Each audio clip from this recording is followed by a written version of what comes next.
Matthew 8. Jesus heals a man with leprosy. When Jesus came down from the mountainside, large crowds followed him. A man with leprosy came and knelt before him and said, "Lord, if you are willing, you can make me clean." Jesus reached out his hand and touched the man. "I am willing," he said. "Be clean." Immediately he was cleansed of his leprosy. Then Jesus said to him, "See that you don't tell anyone, but go, show yourself to the priest and offer the gift Moses commanded, as a testimony to them, the faith of the centurion." When Jesus had entered Capernaum, a centurion came to him, asking for help. "Lord," he said, "my servant lies at home paralyzed, suffering terribly." Jesus said to him, "Shall I come and heal him?" The centurion replied, "Lord, I do not deserve to have you come under my roof, but just say the word, and my servant will be healed. For I myself am a man under authority, with soldiers under me.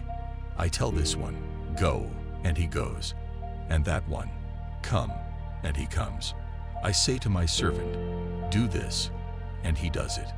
When Jesus heard this, he was amazed and said to those following him, "Truly I tell you, I have not found anyone in Israel with such great faith. I say to you that many will come from the east and the west, and will take their places at the feast with Abraham, Isaac, and Jacob in the kingdom of heaven. But the subjects of the kingdom will be thrown outside, into the darkness, where there will be weeping and gnashing of teeth." Then Jesus said to the centurion, "Go, let it be done just as you believed it would." And his servant was healed at that moment. Jesus heals many. When Jesus came into Peter's house, he saw Peter's mother-in-law lying in bed with a fever. He touched her hand, and the fever left her, and she got up and began to wait on him. When evening came, many who were demon-possessed were brought to him, and he drove out the spirits with a word and healed all the sick. This was to fulfill what was spoken through the prophet Isaiah.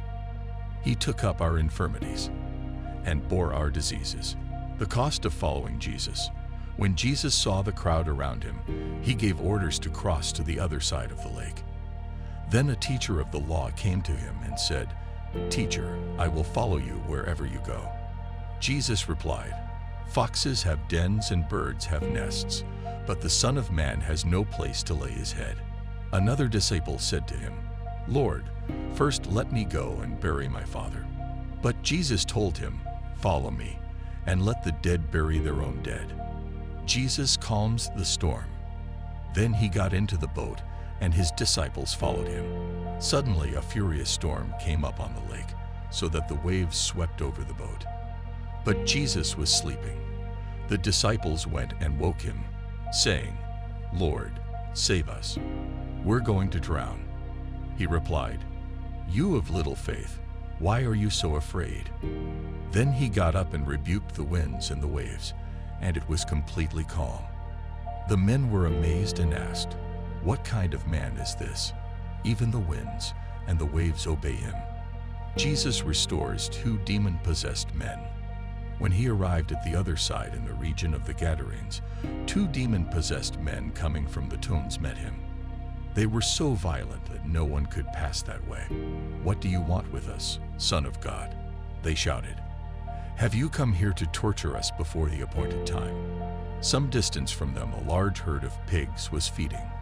The demons begged Jesus, "If you drive us out, send us into the herd of pigs." He said to them, "Go."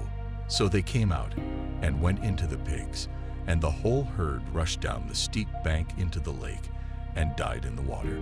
Those tending the pigs ran off, went into the town and reported all this, including what had happened to the demon-possessed men. Then the whole town went out to meet Jesus, and when they saw him, they pleaded with him to leave their region.